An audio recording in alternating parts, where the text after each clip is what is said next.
নমস্কার বন্ধুরা, আমার রান্নাঘর চ্যানেলে আপনাদের সবাইকে স্বাগত। আজকের রেসিপি ডিম ভাপা। চলুন দেখে নিই কীভাবে করব। আমি প্রথমেই এখানে ছোট চামচের 2 চামচ সাদা সর্ষে নিয়ে নিয়েছি, হাফ চামচ মতন কালো সর্ষে নিয়েছি, আর পরিমাণ মতন একটু বেশি করেই পোস্ত নিয়ে নিয়েছি।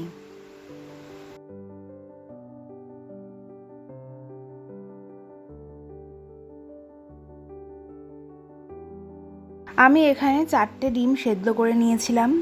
ডিমগুলোকে অর্ধেক করে কেটে নিয়েছি। আমি সর্ষে পোস্তগুলোকে প্রথমে 10 মিনিট ভিজিয়ে রেখেছিলাম। তারপরে 4-5টা কাঁচা লঙ্কা দিয়ে দিলাম, 1 চামচ নুন দিয়ে পেস্ট করে নিয়েছি। এখানে আমি একটু স্বাদ বাড়ানোর জন্য প্রথমে রসুন কুচি, পেঁয়াজ কুচি একটু হালকা করে ভেজে নিয়েছিলাম।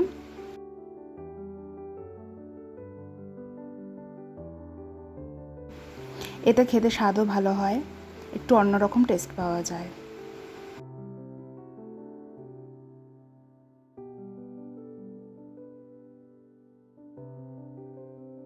হালকা ব্রাউন হয়ে এসেছে, এবার এগুলোকে তুলে নিতে হবে।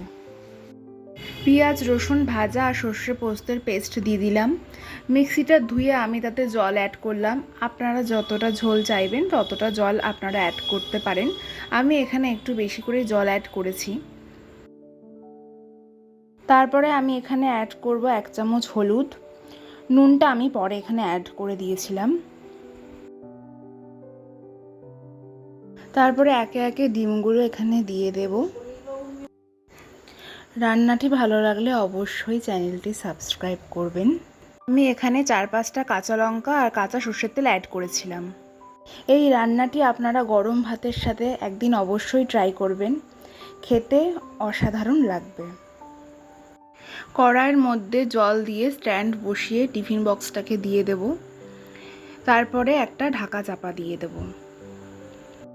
আমি টিফিন বক্সটা 20 মিনিট মতন রেখেছিলাম। গ্যাসের ফ্লেমটা হাই করে রাখতে হবে।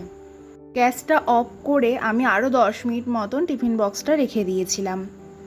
তারপরে ঢাকনা খুলে দেখে নেব এটা কতটা দূর হয়েছে। দেখুন দেখতে কত সুন্দর লাগছে। অবশ্যই একদিন এই রান্নাটা ট্রাই করবেন।